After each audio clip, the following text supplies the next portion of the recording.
While fighting on the front lines, it's vital that troops are supplied with all the equipment they need to keep going. Naturally, this includes food, water, ammunition, and some recreational items. While fighting the First World War, many countries decided that what their troops really needed to aid them on the front lines were trains.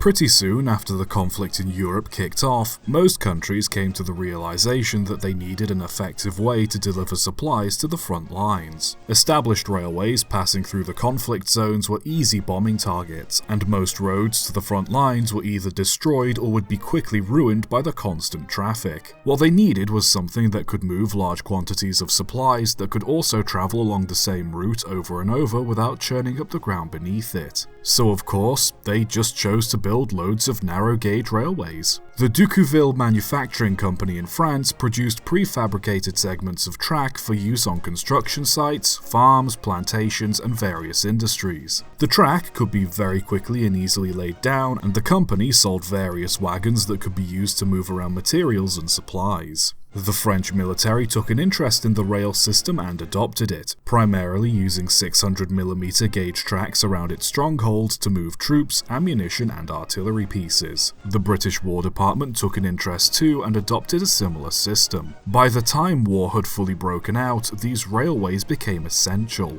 Because the tracks were in prefabricated segments, they could be easily laid by soldiers or inexperienced workers along the trenches and to and from the front lines. More stable rails were laid beside mainline railways so supplies could be easily transferred to the narrow-gauge trains. From there, they could be delivered to the trenches, and subsequently, any injured troops or damaged equipment could be moved out safely via the railway. If a line was targeted by enemy artillery or served a trench that was no longer being used, it could be very easily moved around or pulled up and replaced. Most of the wagons used on these railways were small and could be easily pushed by men or pulled by horse around the trenches, where the track segments tended to be too haphazardly placed for the locomotives to safely run on them. Eventually, Germany, Russia, and America adopted this system too. The locomotives that ran on these lines were primarily built by France, Britain, and Germany. However, the US helped by sending locomotives built by Baldwin and Alco. Most of these engines were built to be light, powerful, and easy to maintain,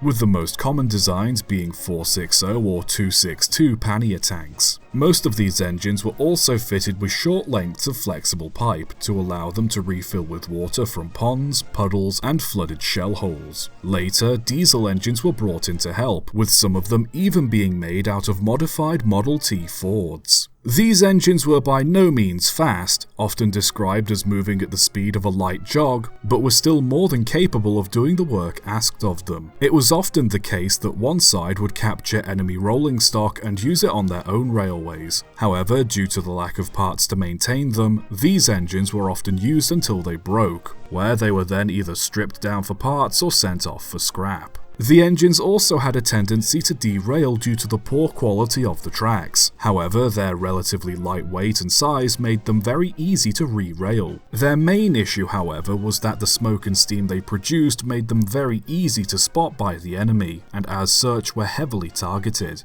To get around this, most supply trains were either operated at night or during heavy fog. For daytime supplies, a locomotive would deliver them close to the front, and horses would pull the train the rest of the way. Eventually, daytime supply trips were made by the diesel locomotives that were brought in to help instead. These rail systems worked well, and by the end of the war, hundreds of miles of narrow-gauge line had been laid all across Europe. Afterwards, most of these railways were used to help rebuild areas that had been destroyed by the conflict and eventually pulled up, with a few remaining as permanent lines. Most of the locomotives, rails, and rolling stock was sold on as army surplus, finding a new life being used on plantations, farms, and industries all over the world. A large number of these engines have since been preserved. In the end, trench railways were perhaps one of the more unsung heroes of the First World War. As weird as it seems to just throw down a railway line in the middle of a war zone, they did prove to be a massive help on the front lines, keeping the soldiers going. So, if you ever find yourself on the front lines, be sure to bring some railway tracks with you, as you never know how handy they could be. Subscribe for more.